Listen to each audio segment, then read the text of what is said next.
Gagasan itu asupan pokok demokrasi berkualitas. Gagasan mesti dipertarungkan. Yang terbaik akan menang. Semakin banyak politik gagasan mengisi panggung, politik identitas tak punya tempat bernaung. Simak Gagasan UKI. Assalamualaikum warahmatullahi wabarakatuh. Salam sejahtera untuk kita semua. Om Swastiastu, Namo Buddhaya, salam kebajikan. Teman-teman, pada tanggal 30 Desember 2022 yang lalu, pemerintah menerbitkan Peraturan Pemerintah Pengganti Undang-Undang atau Perpu nomor 2 tahun 2022 tentang Cipta Kerja. Perpu ini menggantikan Undang-Undang nomor 11 tahun 2020 tentang Cipta Kerja atau Undang-Undang Cipta Kerja atau Ciptaker yang dinyatakan inkonstitusional bersyarat oleh Mahkamah Konstitusi atau MK. Hal ini sontak menjadi bahan untuk menyerang Presiden Jokowi oleh banyak pihak. Misalnya Mas AHY, Ketua Umum Partai Demokrat, bilang, lagi-lagi esensi demokrasi diacuhkan. Hukum dibentuk untuk melayani kepentingan rakyat, bukan untuk melayani kepentingan elit. Janganlah kita menyelesaikan masalah dengan masalah, katanya. Saya yakin Mas AHY nggak ngerti tentang demokrasi yang dia bicarakan. Saya juga yakin dia nggak ngerti tentang masalah yang dia katakan. Yuk kita bahas. Mundur sedikit tentang Undang-Undang Cipta Kerja, undang-undang ini kerap disebut Undang-Undang Sapu Jagat karena ia menggabungkan sekaligus memangkas pasal-pasal dari berbagai undang-undang kemudian disatukan menjadi satu undang-undang yang lebih sederhana dan terfokus. Undang-Undang Cipta Kerja sendiri menyederhanakan 79 undang-undang dengan segala pasal-pasalnya yang saling tumpang tindih, saling tidak korespon satu dengan yang lain, dan lain-lain menjadi satu undang-undang saja. Karena sapu jagat, Undang-Undang Cipta Kerja terdiri dari 11 klaster. Di antaranya penyederhanaan perizinan berusaha, persyaratan investasi, ketenaga kerjaan, kemudahan dan perlindungan UMKM, kemudahan berusaha, dukungan riset dan inovasi, administrasi pemerintahan, dan lain-lain.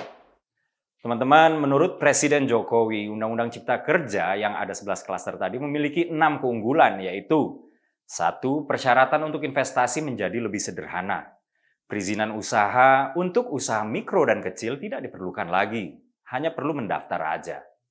2. Pungutan liar dan korupsi dipotong dengan cara mengintegrasikan seluruh proses perizinan ke dalam sistem perizinan elektronik melalui OSS atau Online Single Submission. 3. Pembentukan perseroan terbatas dibuat lebih sederhana dan nggak ada lagi pembatasan modal minimum. Pengurusan paten, merek juga dipercepat. Pengadaan tanah dan lahan bagi kepentingan umum dan investasi jauh lebih mudah. 4. Berinvestasi di kawasan ekonomi khusus, kawasan perdagangan bebas, dan pelabuhan bebas makin mudah. Serta semakin menarik dengan adanya berbagai fasilitas dan insentif. 5. Indonesia membentuk lembaga Sovereign Wealth Fund. Lembaga itu akan mengelola dan menempatkan sejumlah dana dan atau aset negara secara langsung maupun tidak langsung. 6. Melindungi dan meningkatkan peran pekerja dalam mendukung investasi di Indonesia. Termasuk di dalamnya memberikan kepastian hukum mengenai pengaturan tentang upah minimum dan besaran pesangon. Singkat cerita, setelah terbit Undang-Undang Cipta Kerja, digugatlah undang-undang ini ke Mahkamah Konstitusi oleh sebagian orang.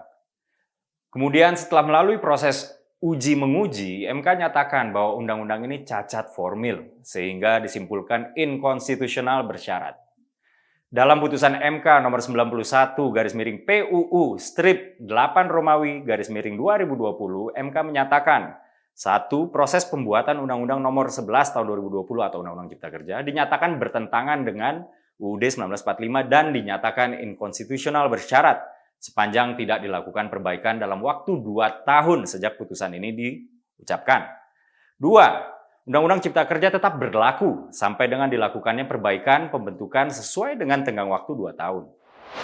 3. Apabila dalam tenggang waktu itu tidak dilakukan perbaikan, maka Undang-Undang nomor 11 tahun 2020 menjadi inkonstitusional permanen. 4. Apabila dalam tenggang waktu 2 tahun itu tidak dapat menyelesaikan perbaikan, maka undang-undang atau pasal-pasal atau materi muatan undang-undang yang telah dicabut atau diubah dinyatakan berlaku kembali. Nah, yang kelima ini nih, yaitu menangguhkan segala tindakan atau kebijakan yang bersifat strategis dan berdampak luas serta tidak dibenarkan pula menerbitkan peraturan pelaksana yang berkaitan dengan Undang-Undang Cipta Kerja tadi. Jadi, undang-undang yang lama sudah tidak berlaku dan digantikan oleh Undang-Undang Cipta Kerja, sementara Undang-Undang Cipta Kerja yang dianggap berlaku tetap ditangguhkan. Segala tindakan dan kebijakan strategis merujuk pada Undang-Undang Cipta Kerja juga aturan pelaksanaan undang-undang tidak boleh dibuat dan diterbitkan. Sedangkan di sisi lain, dunia sedang menghadapi ancaman krisis global yang nanti akan saya bahas. Maka diterbitkanlah peraturan pemerintah pengganti undang-undang atau Perpu nomor 2 tahun 2022 tentang Cipta Kerja untuk mengembalikan ruang gerak pemerintah yang sirna akibat putusan MK tadi. Menko Polhukam RI Prof. Mahfud MD menjelaskan penerbitan Perpu nomor 2 tahun 2022 ini murni karena alasan mendesak. Sebagaimana putusan MK nomor 138/PUU/7 Romawi -2009. Setidaknya ada 3 alasan penerbitan Perpu ini. Di antaranya mendesak kekosongan hukum dan upaya memberikan kepastian hukum. Yang didebatin banyak orang itu adalah soal mendesak. Saya setuju keadaan disebut mendesak. Tadi saya sempat sebut ya, ancaman soal krisis global. Begini, diprediksi tahun 2023 seluruh dunia akan mengalami krisis. IMF memperkirakan ekonomi global hanya akan tumbuh 2,7% pada tahun 2023 ini dan Indonesia akan terkena imbasnya.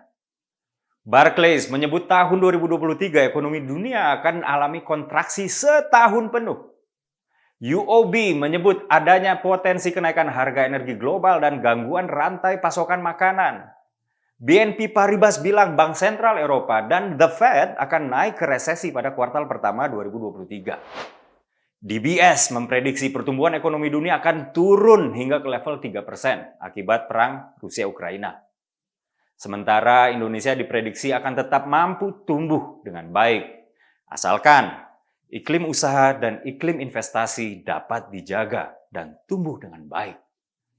Makanya nggak tanggung-tanggung, Badan Koordinasi Penanaman Modal atau BKPM ditargetkan oleh Jokowi mengejar komitmen investasi sebesar 1.400 triliun rupiah untuk menopang ekonomi nasional di tengah ancaman krisis global.